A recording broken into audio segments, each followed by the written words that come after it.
नमस्कार दोस्तों, आइए जानते हैं हिंदू धर्म से संबंधित प्राचीनतम और धार्मिक धर्म ग्रंथ। वेद प्राचीन भारत के पवित्र साहित्य हैं जो हिंदुओं के प्राचीनतम और आधारभूत धर्म ग्रंथ भी हैं। वेद विश्व के सबसे प्राचीन साहित्य भी हैं।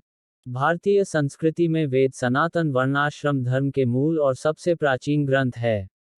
वेद शब्द संस्कृत भाषा के विद धातु से बना है, जिसका अर्थ होता है जानना, अतः वेद का शाब्दिक अर्थ है ज्ञान। इसी धातु से विदित जाना हुआ, विद्या ज्ञान, विद्वान ज्ञानी जैसे शब्द आए हैं। इन्हें देववाणी के रूप में माना गया है, इसीलिए ये श्रुति कहलाते हैं। वेदों को परम सत्य माना गया है। उनमें लौकिक अलौकिक सभी विषयों का ज्ञान भरा पड़ा है। प्रत्येक वेद के 3 अंग हैं, वे हैं संहिता, ब्राह्मण और उपनिषद। आज चतुर्वेद के रूप में ज्ञात इन ग्रंथों का विवरण इस प्रकार है। ऋग्वेद सबसे प्राचीन तथा प्रथम वेद, जिसमें मंत्रों की संख्या 10,462, मंडल की संख्या 10 तथा सूक्त की संख्या 1028 है।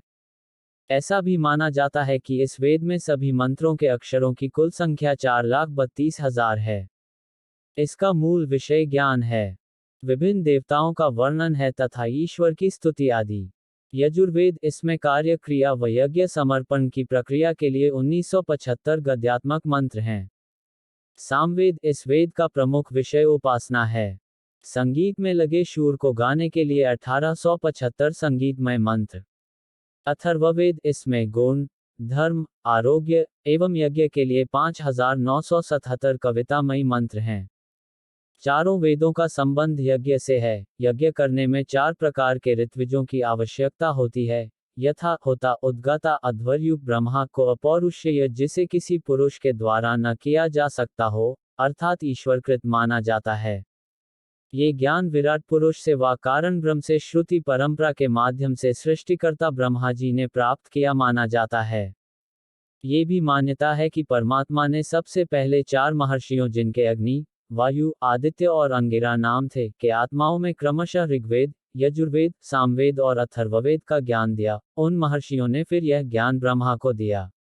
इन्हें श्रुति भी कहते हैं, जिसका अर्थ है सुना हुआ ज्ञान, क्योंकि इन्हें सुनकर के लिखा गया था। अन्य आर्य ग्रंथों को स्मृति कहते हैं, अर्थात वेदज्ञ मनुष्यों की वेदानुगत बुद्धि या स्मृति पर आधारित ग्रंथ। वेद मंत्रों की व्याख्या करने के लिए अनेक ग्रंथों जैसे ब्राह्मण ग्रंथ, आरण्यक और उपनिषद की रचना की गई। इनमें प्रयुक्त भाषा वैदिक संस्कृत कहलाती है, जो लौकिक संस्कृत से कुछ अलग है। ऐतिहासिक रूप से प्राचीन भारत और हिंद आर्य जाति के बारे में वेदों को एक अच्छा संदर्भ स्रोत माना जाता है। संस्कृत भाषा के प्राचीन रूप को लेकर भी इनका साहित्यिक महत्व बना हुआ है। वेदों को समझना प्राचीन काल से ही पहले भारतीय और बाद में संपूर्ण विश्व भर में एक वार्ता का विषय रहा है। इसको पढ़ाने के लिए 6 अंगों शिक्षा, कल्प, निरुक्त, व्याकरण, छंद और ज्योतिष के अध्ययन और उपांगों, जिनमें 6 शास्त्र, पूर्व मीमांसा, वैशेषिक, न्याय, योग, सांख्य और वेदांत व 10 उपनिषद, ईशावास्य, केन, कट, प्रश्न, मुंडक, मांडुक्य, ऐत्रेय, तैत्तिरीय, छांदोग्य और बृहदारण्यक आते हैं। प्राचीन समय में इनको पढ़ने के बाद वेदों को पढ़ा जाता था।